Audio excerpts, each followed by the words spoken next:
Imagine what's possible when learning doesn't get in the way of life. At Capella University, our game-changing FlexPath learning format lets you set your own deadlines so you can learn at a time and pace that works for you. It's an education you can tailor to your schedule. That means you don't have to put your life on hold to pursue your professional goals. Instead, enjoy learning your way and earn your degree without missing a beat.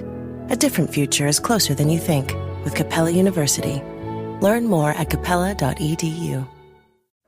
I think you're on mute. Workday starting to sound the same? I think you're on mute. Find something that sounds better for your career on LinkedIn. With LinkedIn Job Collections, you can browse curated collections by relevant industries and benefits, like flex PTO or hybrid workplaces, so you can find the right job for you. Get started at linkedin.com/jobs. Finding where you fit. LinkedIn knows how. This is Optimal Relationships Daily. I'm scared my kid will get introvert shamed by Jaclyn Desforges of introvertdear.com. It's a Thursday afternoon at the splash pad. The air is thick and humid and filled with the joyful screeching of toddlers and big kids as they chase after each other, getting sprayed with streams of ice-cold water at every turn. I'm hiding under my floppy sun hat, sweating and silently wishing we were running around with them. Instead, my 18-month-old daughter and I are crouched down on the gravel path nearby, inspecting tiny rocks and creating tiny piles. She's completely focused on her task. She has a vision in her head, and left to her own devices, she'll spend the next half hour working diligently to bring it to life. I am learning to follow her lead as she pulls me towards rocks and flowers instead of play areas, away from crowds of children instead of towards them. The alternative, picking her up, putting her in the place I want her to be, and watching as she turns and runs in the opposite direction, well, it's not exactly effective. My mother tells me she is exactly the same as I, a card-carrying introvert, was as a toddler. She's miserable in crowds, happiest surrounded by family, and shows absolutely no interest in other kids, aside from a strange mix of horror and fascination as she watches them from afar. Part of me is thrilled at having created another being like myself. Now, at 27, I think I'm pretty great. But a much bigger part is terrified that she'll have to go through what I went through to get here. Years of bullying that culminated in some seriously awful self-hatred that persisted into my early 20s. Introvert shame. It's a thing, and it starts early. Even now, at 18 months old, people come up to us and say, "Wow, she's so quiet." And she's not. You should hear her screech, "Yay," when I tell her we're en route to Grandma's house. You're just a complete stranger, and you're standing way too close. I lurked on a mommy message board one day and saw a post that read, I absolutely kid you not, "My 1-year-old son doesn't like playing with other kids. Do you think he'll grow up to be a social outcast? A loner?" Loner. When I was a kid, it was the most terrifying label you could get stuck with. By middle school, the taunt, "Can't you talk?" had begun to follow me wherever I went. Class after class was group projects, oral presentations, picking partners for gym, and desperately wishing I could stay in the library and read at recess instead of milling about with groups of other preteens. It was the worst. And you know what? I wasn't even actually that weird. I was a pretty normal kid, aside from the fact that I'd rather read than kick a ball. I always had exactly 2 close friends. So while I skirted along the edge of lonerdom, I never quite fell in. There were plenty who had it far worse than me and still do. We're experiencing a cultural renaissance of introversion right now. There is Susan Cain's heaven-sent book, Quiet, The Power of Introverts in a World That Can't Stop Talking, the first book I ever read about introverts that wasn't trying to fix us.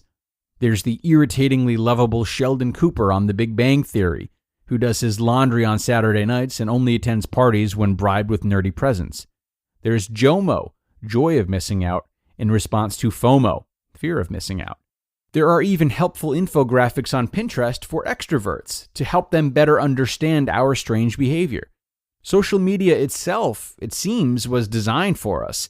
We can work and socialize and network from the privacy of our own homes, all while extroverted folks panic about the death of telephone calls and real-life conversations. Maybe it's the fact that I'm an adult now and rapidly getting too old for angst. Maybe it's that I've carved out a life for myself that celebrates the core of who I am, facilitating writing workshops filled with other introverts. Whatever the reason, when my extroverted husband gets home from work, I happily declare that it's introvert time and let him take care of our kid while I hide in the bedroom for half an hour and read. And I feel zero guilt, zero self-hatred, only relief. But still I'm scared. Scared that while the media may have caught up with the rise of introverts, the school system may not have. Scared that my kid will someday feel torn in two directions between the things she actually wants to do and the things she's expected to want to do. Scared that someday she'll be standing in a crowd of teenagers trying to figure out what the heck everyone's talking about. And someone will sneer and ask her, "What's wrong with you? Why are you so quiet?" I don't know if my daughter will end up being an introvert, but if she does, I hope more than anything that she can be the kind of person who's proud of herself. I hope she can grow up in an environment where she's valued for who she is and not held up against some outdated expectation of how all kids are supposed to be. And if she ever gets asked why she's so quiet, well, I hope she can come up with a witty answer. Lord knows I've never been able to. You just listened to the post titled, "I'm Scared My Kid Will Get Introvert Shamed" by Jaclyn Desforges of introverted.com. Build a routine with Ollie that supports your wellness needs, like getting your daily vitamins and minerals with Ollie's multi-gummies, or keeping your mood upbeat with all the vitamin D in Hello Happy. Give your gut health some support with probiotics, and wake up feeling refreshed after taking Ollie Sleep. Do wellness on your terms. Find Ollie at a Walmart or Target near you or at ollie.com. These statements have not been evaluated by the Food and Drug Administration. This product is not intended to diagnose, treat, cure, or prevent any disease. This episode is brought to you by Amazon. Sometimes the most painful part of getting sick is the getting better part. Waiting on hold for an appointment, sitting in crowded waiting rooms, standing in line at the pharmacy, that's painful. Amazon One Medical and Amazon Pharmacy remove those painful parts of getting better with things like 24/7 virtual visits and prescriptions delivered to your door. Thanks to Amazon Pharmacy and Amazon One Medical, healthcare just got less painful.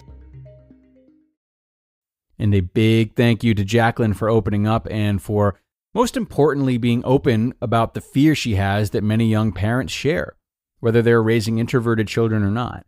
Though what Jaclyn really has working to her advantage is that she's been there herself. Her fear is that her daughter will face a similar childhood, not one that she herself is unfamiliar with. So for Jaclyn and any parent out there who might fear the worst for their child, it's a great opportunity to start preparing them. Don't only prepare them for what to expect or maybe what to say in certain scenarios, but also instill the knowledge in them that you've attained as you've gotten older.